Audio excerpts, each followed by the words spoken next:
एक बार डॉक्टर ध्वनि से आपका अभिनंदन करते हैं।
सभी अभ्यागत महानुभाव,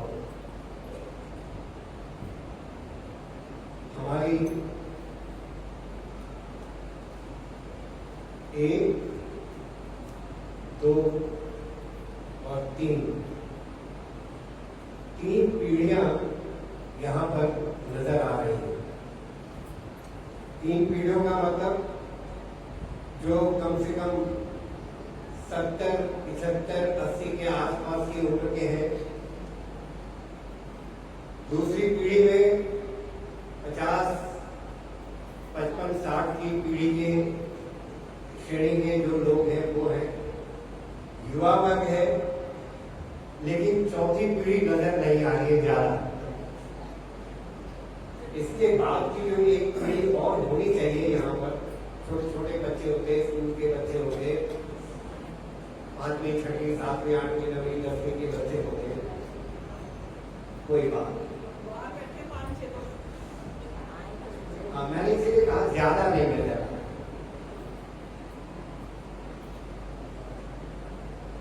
आचार्य सुभाष जी ने मेरे प्रवचन को और अपनी भूमिका देकर के सशक्त कर दिया। मैं एक वाक्य बोलता हूं आपके लिए। असल में क्या है कि जिस दिन मेरा कार्यक्रम ये सुनिश्चित हुआ, मैं उसी दिन से तैयारी में लग गया। मेरी आदत है कि अगर हम कार्यक्रम पर जाएं तो उसकी भरपूर तैयारी करें। कम से कम मैंने 2 दिन 3 दिन 10-10, 12-12 घंटे जो है ना स्वाध्याय करके, और जो मेरे मस्तिष्क में आ रहा था मैं यहाँ पर नोट करता चला गया, क्योंकि कई चीजें ना भूल भी जाती हैं। तो मैंने यहाँ पर बहुत सारी चीजें नोट कर दी। वो मुझे याद है, ऐसा नहीं कि मैं कोई मैं एक नजर मारूंगा तो वो मुझे कंठस्थ है, याद है। तो मैंने एक वाक्य नोट किया, आप भी उसको याद कर लें तो बहुत अच्छा है। बोलिए जरा, संज्ञ से, मैं स्पष्ट बोल पा रहा हूं, संज्ञ से सर्व कर्माणि वेदम एकम न संन्यसे। संन्यसे सर्वकर्माणि वेदमेकम न संन्यसे। ब्रह्मचर्य आश्रम में जब विद्यार्थी पढ़ता होता है उसे वेद विद्या पढ़ाई जाती है। 25 वर्ष की आयु तक का उसका ब्रह्मचर्य का जो समय है उसमें वो वेद विद्या का अध्ययन करता है। फिर वहां से आचार्य भी आदेश देकर के भेजते हैं कि अब तुम गृहस्थ आश्रम में संभवतः प्रवेश करोगे तो वहां पर भी स्वाध्याय से प्रमाद मत करना, अर्थात वेद का स्वाध्याय अवश्य करना। अगर अपनी गृहस्थी सुधारना चाहते हो तो वेद पढ़ते पढ़ाते रहना। तो ब्रह्मचर्य आश्रम के बाद गृहस्थ आश्रम में भी वेद के पढ़ने का विधान किया गया। फिर जब 75 वर्ष की आयु तक का जो समय है 50 के बाद और 75 वर्ष की आयु तक का, उसमें भी हम वेद को पढ़ते हैं। और सन्यासी के लिए भी कहा, ये वाक्य मुख्य रूप से सन्यासी के लिए आया कि सन्यासी भी चाहे वो दुनिया की हर चीज छोड़ दे, अपना घर मकान दुकान जो भी अपना मोह माया पैसा कौड़ी छोड़ छाड़ के सब भी चला भी जाए, लेकिन वेदम एकम न संन्यसे, वेद को न छोड़े। तो ब्रह्मचर्य, गृहस्थ, वानप्रस्थ और संन्यास चारों आश्रमों में वेद के पढ़ने और पढ़ाने की परंपरा हमारी जारी रहनी चाहिए। आचार्य सुभाष जी ने अभी एक अपने 2-3 मिनट के विचारों में एक शब्द कहा था कि यह विद्या जो है हमें परंपरा से प्राप्त है। पहली बात मत करें प्लीज, मेरा ध्यान भटका है और कोई बात नहीं। और बात करना है तो बाहर जाकर के बात करना है। आचार्य सुभाष जी ने एक शब्द दिया था, परंपरा। यह वेद विद्या जो है हमें परंपरा से प्राप्त है। परंपरा में पर शब्द 2 बार आया है। पर यहां से वो आरंभ होता है और फिर पर में खत्म होता है। परंपरा, परंपरा का क्या अर्थ है? परंपरा का अर्थ ही यही कि परात् परम इति परंपरा, जो पर से पर तक जाए, अन्य से अन्य तक जाए, दूसरे से दूसरे तक जाए, वही हमारी परंपरा बनती है।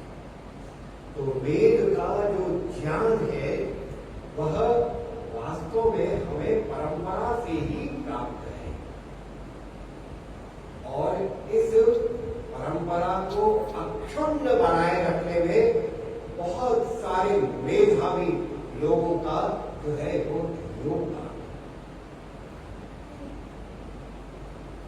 मां प्रगाम पथो वयम मां यज्ञादिन्द्रसो विनः मां तस्थुर्नो आराधयः।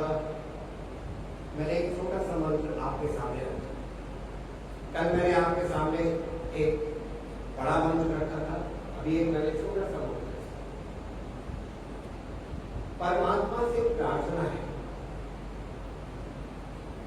परमात्मा के समीप जाकर के व्यक्ति प्रार्थना और उपासना विधि से वह उस परमात्मा के साथ जुड़ना चाहता है। मैं आज आपसे अगर एक प्रश्न करूं कि परमात्मा को आपकी जरूरत है क्या किसी चीज के लिए? वह आप ऊपर आधारित है क्या? उसको आपका आधार चाहिए क्या?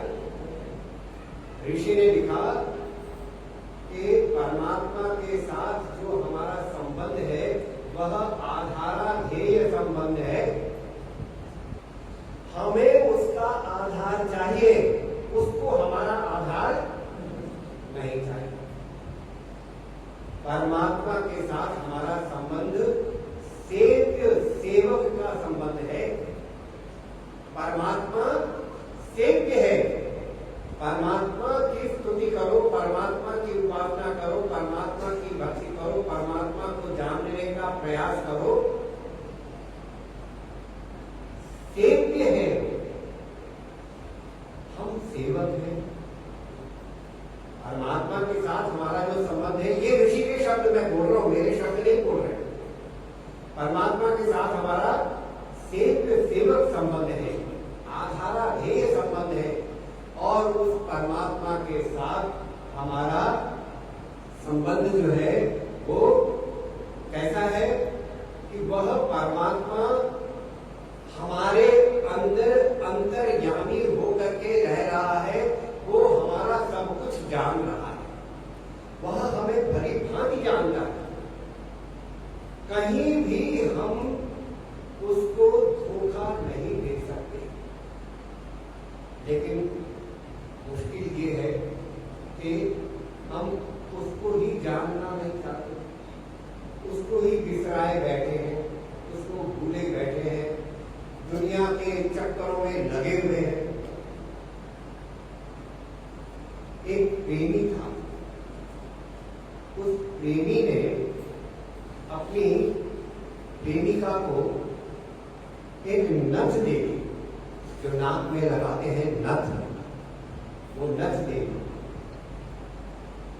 वो बहुत खुश हुई और खुश होकर के भागी भागी गई, अपनी कुछ सहेलियों को उसने घेरा और बोला कि आओ आओ तुम्हें एक बात बतानी है।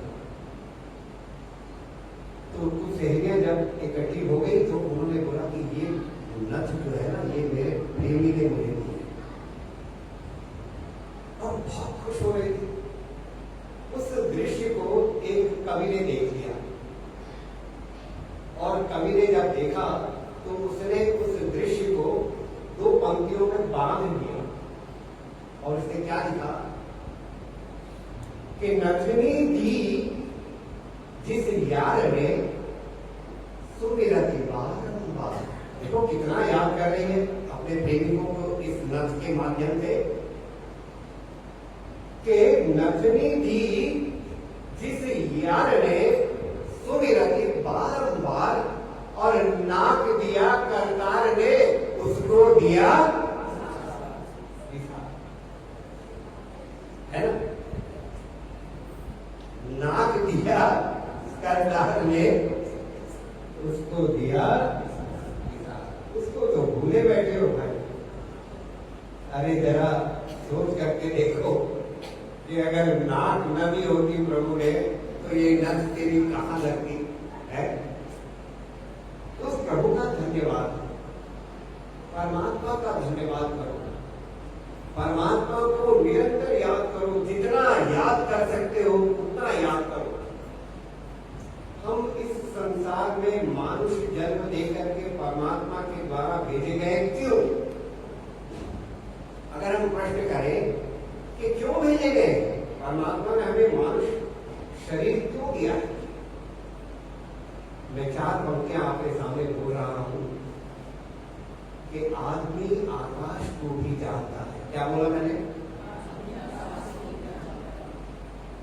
आदमी आकाश को भी जानता है, आदमी पाताल की तह जानता है और परखता भूगर्भ की सब हड्डियां, किंतु अपने को नहीं, किंतु अपने को नहीं पहचान। आदमी सब कुछ जानता है, बहुत कुछ जानता है।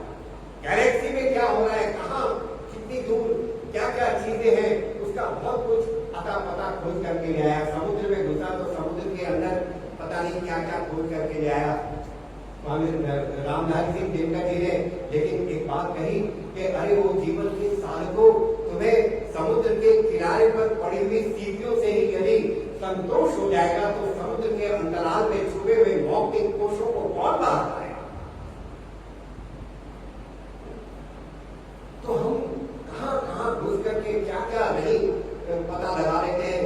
जमीन के अंदर जाते हैं तो जमीन के अंदर कहां पर क्या है हम उसको खोजने में लगे हुए हैं।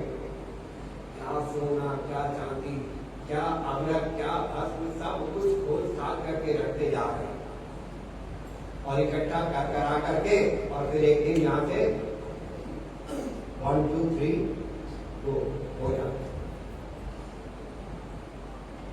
संसार में व्यक्ति आता है और अनावश्यक चीजों में ज्यादा फंस करके और फिर दुनिया से चला जाता है। इन्हीं सब बातों को हमारे ऋषियों ने बड़ी गहराई से देखा। ये जो बातें हैं ना हमारी, इन सब चीजों को कि संसार में व्यक्ति किस प्रकार का आचरण कर रहा है, किस प्रकार से रह रहा है, किस प्रकार से जीवन व्यतीत कर रहा है, इन सब बातों को हमारे ऋषियों ने जब गहराई से देखा तो कठोपनिषद का ऋषि बोल उठा कि सर्वा वाचो विमुच्यते। ऐ संसार के लोगों, सब बातें छोड़ो, सर्वा वाचो विमुच्यते। इधर उधर की जिन बातों में तुम फंसे हुए हो उन सब बकवास बातों को छोड़ो, सर्वा वाचो विमुच्यते। और क्या करो? तमेव वैकमात्मानं जानीहि, तम एव एकम आत्मानं जानीहि। उस एकमात्र आत्मा को जानने का प्रयास करो और उस परमात्मा को जानने का प्रयास करो। जो भगवान कृष्ण हुए हैं उन्होंने अर्जुन को 4थे अध्याय में एक जगह पर ये कहा है कि तानि सर्वाण्यहं वेत्मि। हे अर्जुन, तूने और मैंने जितने जन्म लिए हैं ना, इन जन्मों के बारे में तानि सर्वाणि, उन सब जन्मों को हम वेत्मि, मैं जानता हूं योग बल से। योग बल से मैं जानता हूं, त्वं न वेत्थ, लेकिन तू नहीं जानता है क्योंकि तू योगी नहीं है। और इसीलिए 10वें अध्याय में उन्होंने जाकर के लास्ट में कहा तस्मात् योगी भवार्जुन। हे अर्जुन, मैं 10 अध्याय तक समझाते समझाते तुझे पहुंच गया हूं और यहां पर आकर के मैं तुझे बोलता हूं कि तस्मात् योगी भव अर्जुन। हे अर्जुन, तू योगी बन। योग बल से तू उस आत्मा को भी जान लेगा और उस परमात्मा के समीप पहुंच करके उस परमात्मा को भी जान लेगा। और उस में जब आगे बढ़ते हैं, अब देखो क्या कमाल है कि अर्जुन को मोह हुआ कौन से अध्याय में? 2 अध्याय, जहां पर उन्होंने अपना गांडीव उठा करके रख दिया एक तरफ कि मैं युद्ध नहीं लड़ूंगा, ये मेरे दादा हैं, ये मेरे भाई हैं, ये मेरे गुरु हैं, आदि आदि कह करके अपना ज्ञान बढ़ा करके और कह दिया कि मैं युद्ध नहीं करूंगा। भगवान कृष्ण ने कहा कोई बात नहीं बेटा, तूने मुझे ये कहा है ना कि शिष्यस्ते हम शाधिमाम त्वां प्रपन्नम्, मैं आपका शिष्य हूं, शाधि, मेरा नियंत्रण कीजिए आप, मैं आपकी शरण में आ गया हूं। शिष्यस्ते हम शाधिमाम त्वां प्रपन्नम्। तो उन्होंने कहा ठीक है, एक अच्छे आचार्य की, एक अच्छे गुरु की क्या विशेषता होती है? इससे नहीं समझ में आया, इस फार्मूले से नहीं समझ में आया, इस दूसरे फार्मूले से समझा दे, इससे भी नहीं समझ में आया, तीसरे से समझा दे। समझाते समझाते 2 अध्याय में मोह अर्जुन को हुआ, समझाते गए 2, 3, 4, 5, 6, 7, 8,